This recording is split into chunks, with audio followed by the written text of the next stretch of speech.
আজকের বিষয়টা কিন্তু শুধুমাত্র কোনো একটা স্টক মার্কেটকে নিয়ে নয়, কোনো একদিনের কোনো বাজারকে নিয়ে নয়, কোনো আদানি গ্রুপের স্টকগুলোকে নিয়ে নয়, তার থেকে অনেক বেশি গুরুত্বপূর্ণ, অনেক বেশি বিস্তৃত, যেখানে কোটি কোটি মানুষের বিশ্বাসযোগ্যতাটা রয়ে গেছে, যেখানে অজস্র ইন্ডিয়ান ইনভেস্টমেন্ট হয়ে রয়েছে, যারা নিম্নবিত্ত, যারা মধ্যবিত্ত, যারা একটা স্বপ্ন নিয়ে এগিয়ে চলেছে, যারা তিল তিল করে তাদের স্বপ্নটাকে বিশ্বাসযোগ্যতার জায়গায় নিয়ে চলেছে, অথচ আমরা দেখতে পেলাম সেইখানে একটা বড় ফাটল। এখনো আমরা নিশ্চিত নই পুরোপুরি, কিন্তু যে ঘটনাগুলো আজকে বলতে চলেছি, হিন্ডেনবার্গের রিপোর্টে যা পাওয়া গেছে, সেগুলোকে যদি সব একসাথে যোগ করা যায়, তখন কিন্তু একটা বড় প্রশ্ন চিহ্নের সামনাসামনি আমরা হয়ে পড়ি। তখন যেন মনে হয় যে বিশ্বাসটা নিয়ে আমরা ইনভেস্টেড হয়ে রয়েছি, যার ওপর ভরসা করে আমরা চোখ বুজে নিশ্চিন্ত রয়েছি, সেটা কি সত্যি নিশ্চিন্ত থাকার জায়গা? আজকের যে বিষয়টা নিয়ে কথা বলবো, সেই ভিডিওটা জুড়ে যে বিষয়টা রয়ে গেছে, সেটা হচ্ছে হিন্ডেনবার্গ, আদানি রিপোর্ট এবং সঙ্গে সঙ্গে সেবির ভূমিকা। সবচেয়ে বড় প্রশ্ন কিন্তু সেখানে অজস্র বিভিন্ন রকম মানুষ রয়েছে যারা কিন্তু এই ধরনের ঘটনাগুলো বলছে। তারা জর্জ সোরোসের সঙ্গে লিঙ্ক করছে। তারা বলছে যে স্টক মার্কেট আজকে তো কোনো চেঞ্জিং হয়নি, সবই তো ঠিকঠাক রয়ে গেছে, কোথাও তো কোনো চেঞ্জ দেখতে পেলাম না, বরঞ্চ ইমপ্রুভমেন্ট। এখানে কোনো রকম হিন্ডেনবার্গের কোনো রিপোর্টের কোনো মূল্যই হয়নি। তারা বলছে হিন্ডেনবার্গ তো পুরো ডুবে যেতে চলেছে। তারা হাসছে হিন্ডেনবার্গ, কিন্তু ছোট ছোট অনেকগুলো প্রশ্ন কিন্তু আমাদের সামনে তুলে দিয়ে গেল হিন্ডেনবার্গ। সেই কথাটা কিন্তু ভুললে হবে না। আজকে চিন্তা করে দেখো, যে ঘটনার দিকে তাকিয়ে অনেকে এরম কথা বলছে, তারা রাহুল গান্ধীর কথা নিয়ে বলছে, তারা বলছে ঘটনা যে এটাকে ডিফেমেশন করার জন্য ইন্ডিয়াকে এই ধরনের কাজকর্মগুলো করছে।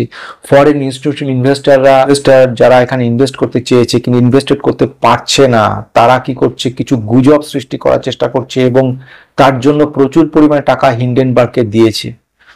আমরা দেখব আজকের গুরুত্বপূর্ণ ভিডিওটার মধ্যে অনেক অনেক ইনফরমেশন নিয়ে রয়েছে। তো আসা যাক প্রথম ঘটনার দিকে, অর্থাৎ জুন 27, 2024 সেবি একটা চিঠি দিল এবং সেখানে হিন্ডেনবার্গকে রীতিমতো ভাবে শোকজ করলো চিঠিতে, এবং সেখানে বলল তোমরা যা বলেছ সেগুলো সব ভুল, সবকিছু মিথ্যা এবং রেকলেস, এই শব্দটা প্রয়োগ করলো। হিন্ডেনবার্গ রীতিমতো অবাক হয়ে গেল। তারা ভাবতে শুরু করলো, কেন কেন আমাদেরকে এভাবে বলা হলো, যেখানে সেবি রয়েছে সমস্ত ফ্রডুলেন্ট গুলো যেগুলো রয়েছে সেগুলো দূর করার জন্য, যেসব জায়গায় রীতিমতো ডিসক্রিপেন্সি রয়েছে স্টক মার্কেটে সেগুলোকে দেখার জন্য, যেসব জায়গায় যারা নতুন ইনভেস্টার তারা ইনভেস্টেড করতে এসছে তাদের টাকাগুলো যেন সুরক্ষিত থাকা তার দায়িত্ব সেবির রয়েছে, সেই সেবি কেন কেন কেন তাদেরকে উল্টে ভৎসনা করছে। এবং তখন থেকে তাদের মধ্যে শুরু হলো অন্যরকম প্রশ্ন, তারা ফিল করতে থাকলো অড, এবং শুরু হলো আমাদের ঘটনার সূত্রপাত। 2017 সালে এই হিন্ডেনবার্গ প্রতিষ্ঠিত হয় এবং যে ভদ্রলোক করেছেন তার নাম হচ্ছে নাথান অ্যান্ডারসন।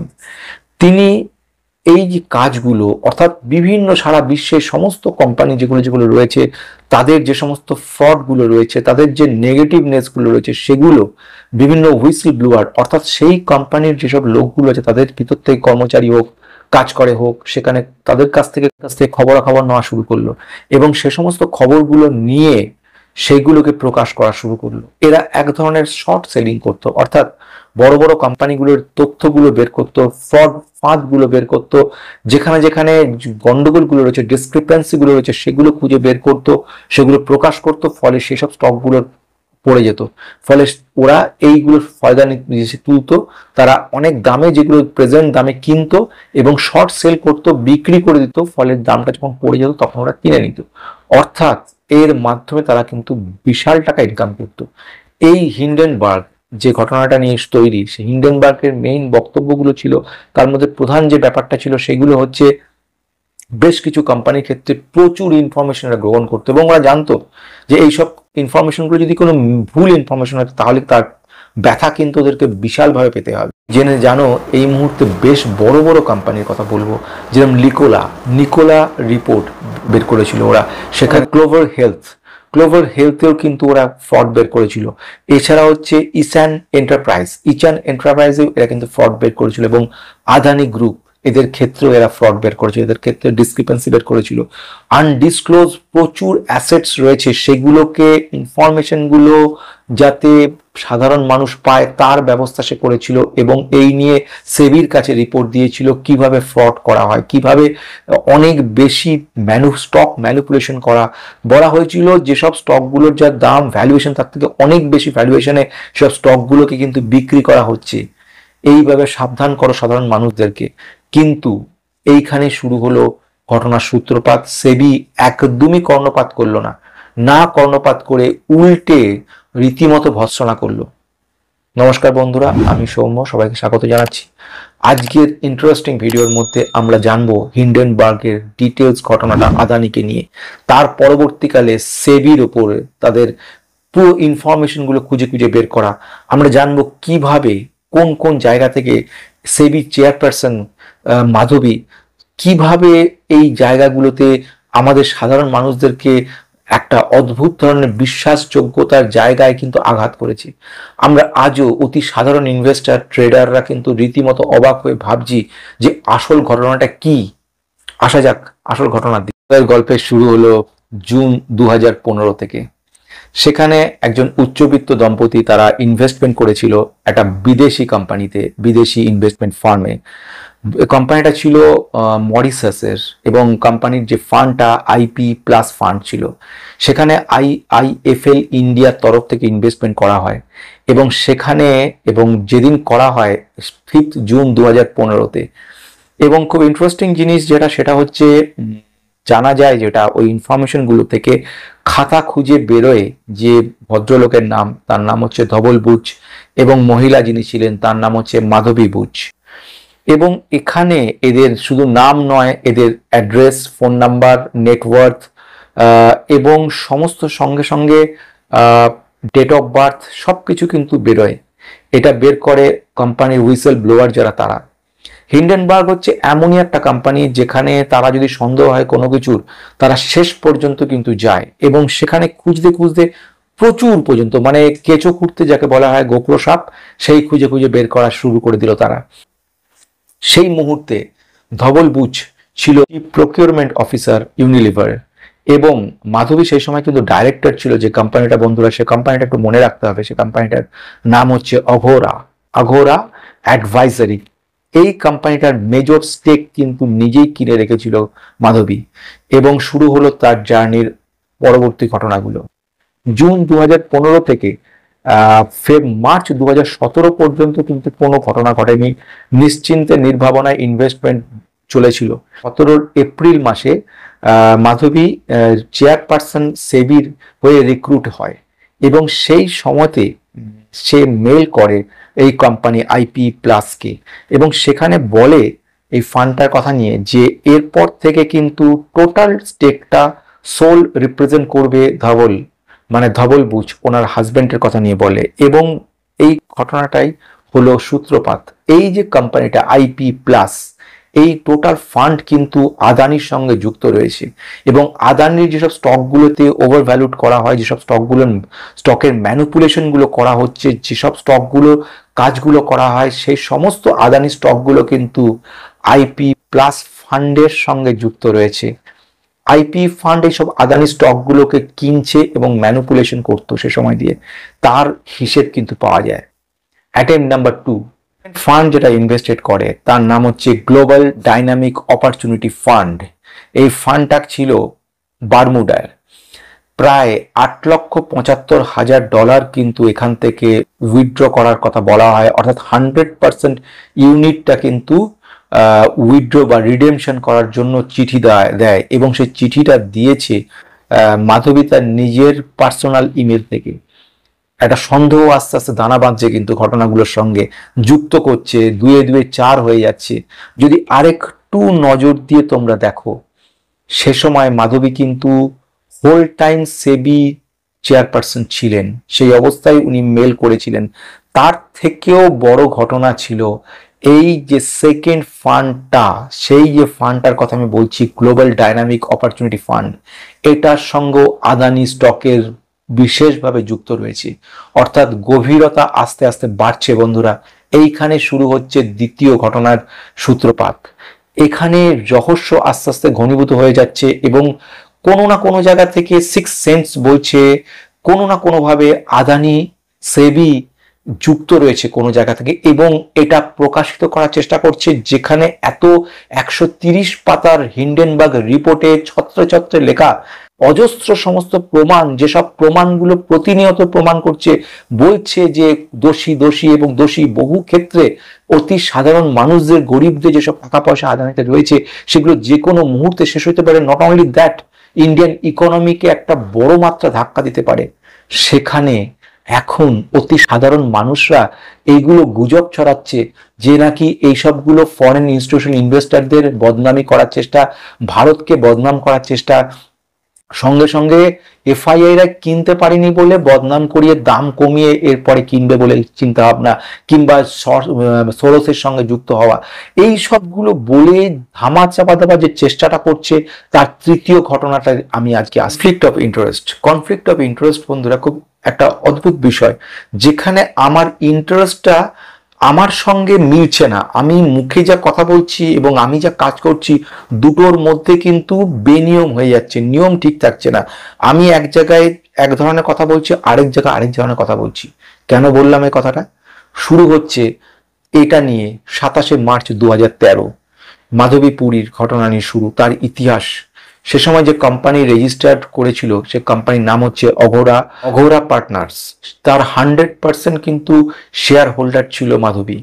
এবং এপ্রিল 2017 যখন সে কিন্তু হোল টাইম সেবিতে ঢুকে গেছে, কাজ করছে অ্যাজ এ চেয়ারপারসন, অর্থাৎ 1 মার্চ 2022 থেকে শুরু করে 16 মার্চ 2022 পর্যন্ত কিন্তু ও অঘোরা পার্টনারের সঙ্গে যুক্ত ছিল কিন্তু, এবং 100% অঘোরার সঙ্গে যুক্ত, অর্থাৎ এই 15-16 দিন ধরে কিন্তু অঘোরার হয়ে সে কাজ করেছে। এটা কিন্তু একটা কনফ্লিকশন শুরু করছে। কেন কনফ্লিকশন শুরু করছে? সেবিতে বসে সে কিন্তু অন্য কোনো জায়গায় কাজ করতে পারার কথা নয়। 15টা দিন মানে বিরাট সময়, এবং এই সময়ের মধ্যে কিন্তু অনেক কিছু পাল্টে দেওয়ার ক্ষমতা রাখে এই সমস্ত বড় বড় শক্তিশালী প্রভাবশালী ব্যক্তিরা। এবং সেই ঘটনাটাই কিন্তু ঘটেছে। হিন্ডেনবার্গ রিপোর্টের ছত্রে ছত্রে সে প্রকাশ পেয়েছে সমস্ত কিছু। আমরা একটার পর একটা খুঁজে যাচ্ছি, একটার পর একটা বিষয়কে জানছি, জেনে নাও আরো ঘটনাগুলো। থার্ড কনফ্লিক্টের ঘটনায় চলে আসছি, মারাত্মক ঘটনা ব্ল্যাকস্টোন। 2019 সালে এই ব্ল্যাকস্টোন কোম্পানির কথা নিয়ে তোমাদেরকে এবারে বলবো। সেখানে কিন্তু ধবল অর্থাৎ ধবল বুচ, যে মাধবীর পুরীর কিন্তু হাজবেন্ড ছিল, সে এই কোম্পানিতে কিন্তু বিশাল বড় পোস্টে ছিল। পোস্টের নামটা শুনলে তোমরা অবাক হয়ে যাবে। মিস্টার ধবলকে কিন্তু এখানে সিনিয়র অ্যাডভাইজার করে রাখা হয়েছিল। সিনিয়র অ্যাডভাইজার মানে বিশাল মাপের অভিজ্ঞতা জ্ঞান থাকলে তবেই একজনকে কিন্তু এই জায়গাতে দেওয়া হয়, অথচ ওনার অভিজ্ঞতা জ্ঞান বা ওনার শিক্ষাগত যোগ্যতা কোনোটাই কিন্তু প্রমাণ করে না যে ওনাকে একদম সিনিয়র অ্যাডভাইজার করবে, senior advisor of fund manager. অর্থাৎ যার কোনো এক্সপিরিয়েন্স ছিল না, সে কি করে এত বড় চাকরি কাজটা পেল? তার পিছনে কিন্তু অনেকগুলো সূত্র লুকিয়ে রয়েছে। সেগুলোকে একটা একটা করে যদি তুমি ছাড়াও, দেখবে বিরাট বড় ইতিহাস কিন্তু রয়ে গেছে। এবং সেখানে সেবি চেয়ারপারসন বিশেষভাবে দায়ী। রেটস এর নাম তোমরা নিশ্চয়ই শুনেছো, রিয়েল এস্টেটের ব্যাপারে যে মিউচুয়াল ফান্ডগুলো কাজ করে, সেই রেটস এর যে কাজকর্মগুলো করে, যখন মাধবী চেয়ারপারসন রয়েছেন সেই অবস্থাতে কিন্তু বারবার রেটসকে প্রমোশন উনি করেছিলেন। এবং উনি যে সমস্ত মার্কেটিং করেছিলেন ভালো বলে, কোম্পানিগুলো রেটসের ভবিষ্যৎ রয়েছে, ভবিষ্যতে রেটস আরো ভালো করবে, আমার ফেভারিট রয়েছে রেটস, এবং আমি মনে করি আগামী দিনে রেটস থেকে অনেক বেটার ইমপ্রুভমেন্ট হবে। এবং কিন্তু বিশেষভাবে এই রেটসের সব প্রোডাক্টগুলোকে চালানোর চেষ্টা করেছিলেন এবং ইনফ্লুয়েন্স করেছিলেন, বলেছিলেন ভালো এবং গুড ফিনান্সিয়াল প্রোডাক্ট বলে বলেছিলেন সেই সময় দিয়ে। এবং চেয়ারপারসন থাকা অবস্থাতে কিন্তু রেটসের 7খানা 7 কনসলিডেটেড পেপার উনি ক্রিয়েট করেছিলেন, 3খানা কনসলিডেটেড আপডেট তৈরি করেছিলেন, এবং একটা নিউ রেগুলেটরি ফ্রেমওয়ার্ক তৈরি করে দিয়েছিলেন, যাতে কিনা স্মল মিডিয়াম এবং মাইক্রো লেভেলের রেটসগুলো আরো ইমপ্রুভ করতে পারে। এগুলো কি 2-2-4 হচ্ছে কি? এইগুলো 2-2-4 হচ্ছে কারণ উনি এক ধরনের প্রমোশন করেছিলেন। শুধু তাই নয়, এই ব্ল্যাকস্টোন কোম্পানির দুটো আইপিও যখন তৈরি হয়, আসে সে সময়তেও কিন্তু ওনার হাত ছিল। এবং এই ব্ল্যাকস্টোন কিন্তু রেটসের টাইপ, অর্থাৎ এই যে দুটো আইপিও আসে, একটা নাম হচ্ছে মাইন্ডস্পেস এবং সেকেন্ড যেটা নাম হচ্ছে নেক্সাস, এই দুটোতে কিন্তু ওনার একটা অবদান রয়েছে। এবং সেই ব্ল্যাকস্টোনেরই কিন্তু সিনিয়র অ্যাডভাইজার হিসেবে কিন্তু ওনার হাজবেন্ড মিস্টার বুচ কিন্তু ছিলেন, অর্থাৎ ধবল বুচ কিন্তু ছিলেন। এইগুলো কি মিল হচ্ছে না কোনো কোনো জায়গার সঙ্গে? কিভাবে পাইয়ে দেওয়া হচ্ছিল, কিভাবে কাজ করা হয়েছে, কিভাবে অসৎ উপায়ে কাজগুলো করা হয়েছে। একজন সেবি চেয়ারপারসন, তার কিন্তু অনেক বেশি গুরুত্ব থাকে, তার ইনফ্লুয়েন্স অনেক বেশি থাকে, আমরা কিন্তু এটা ভুললে চলবে না।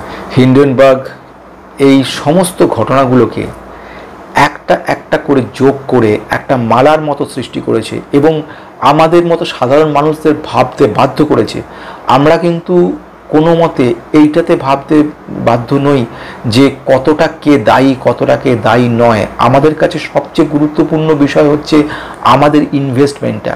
যদি এত বড় প্রভাবশালী ব্যক্তি, এত বড় প্রভাব প্রতিপত্তিওয়ালা মানুষ যদি এইভাবে ইনফ্লুয়েন্স করে নিজের স্বার্থের জন্য, এবং যে কারণের জন্য উনি কিন্তু বিদেশে সব বড় বড় ফান্ডগুলোতে ইনভেস্ট করেছিলেন এবং সেখানে প্রভাব খাটিয়েছিলেন এবং নিজের স্বামীর কাছে স্টেক 100% ট্রান্সফার করিয়েছিলেন এবং ইন্টারনালি রিডিম করেছিলেন 100%, প্রায় $8,75,000। এবং শুধু তাই নয়, রেটসকে প্রমোট করেছিলেন। এবং শুধু তাই নয়, তার হাজবেন্ড যে ব্ল্যাকস্টোন কোম্পানিতে সিনিয়র অ্যাডভাইজার ছিল, সেই কোম্পানির সব আইপিওগুলোকে উনি প্রমোট করেছিলেন। একটার পর একটা এতগুলো ঘটনাকে যদি একসঙ্গে আমরা সাজাই, তাহলে কি আমরা একটা যোগসূত্র খুঁজে পাচ্ছি না? সেই যোগসূত্র কি এই কথাটা বলছে না যে আমাদের যে কষ্টার্জিত ইনভেস্টমেন্ট, বিনিয়োগটা রয়ে গেছে, যার তদারক করছে সেবি, সেটা সঠিক কিনা? সেই সেবি কি নিজে পুরোপুরি সঠিক? সে যে নির্দেশগুলো দিচ্ছে, অন্যান্য কোম্পানিগুলোকে নজরদারি করছে, সেগুলো কি প্রকৃত নজরদারি? যে সমস্ত আইপিওগুলো আসছে, যেগুলো অধিকাংশই একটা সময় পরে গিয়ে হারিয়ে যাবে, নিশ্চিহ্ন হয়ে যাবে, সেই সব আইপিওগুলো সেবির মাধ্যমে বেরিয়ে আসছে, তারা তাদেরকে ক্লিন চিট দিচ্ছে এই সেবি। তাহলে সেই সেবি নিজে, যেখানে চেয়ারপারসন নিজে এতটা অসৎ, এতটা ঘোটালা রয়েছে তার মধ্যে, সে তার দেওয়া জিনিসগুলো কি সঠিক? প্রশ্নচিহ্ন কিন্তু থেকে যায়। উনি আজকে বলেছেন সবাই ঠান্ডা হয়ে থাকো, কোথাও কোনো অসুবিধা নেই, সব কিছু সঠিক রয়েছে, আমাদেরকে মিথ্যা মিথ্যা বদনাম করার চেষ্টা করছে, আপনারা এই ব্যাপারে একেবারে টেনশন হবেন না। অথবা মার্কেট আজকে পড়েনি খুব বেশি, কিংবা কোনো আদানি স্টকগুলো ছাড়া অন্য স্টকের ক্ষেত্রে কোনো চেঞ্জ হয়নি, তার মানে কিন্তু কখনো এটা দাঁড়ায় না যে আমরা নিশ্চিন্ত হয়ে থাকব। কারণ আসল জায়গাটা কিন্তু ঘুণে ধরে গেছে এবং সেই ধরা ঘুণ যে আমাদের বিনিয়োগ করা টাকাগুলোতে ধরবে না, এই গ্যারান্টি কিন্তু আমরা কেউ দিতে পারবো না। আজকের এই ভিডিওটা আমাদেরকে নতুন এক দুশ্চিন্তায় ফেলে গেল। আমরা চিন্তা করতে হবে আরও একবার যে সর্ষের মধ্যেই ভূত লুকিয়ে নেই তো, সেটাকে নিয়ে কিন্তু আমাদের আজকের এই শেষ হচ্ছে অনুষ্ঠান। নমস্কার।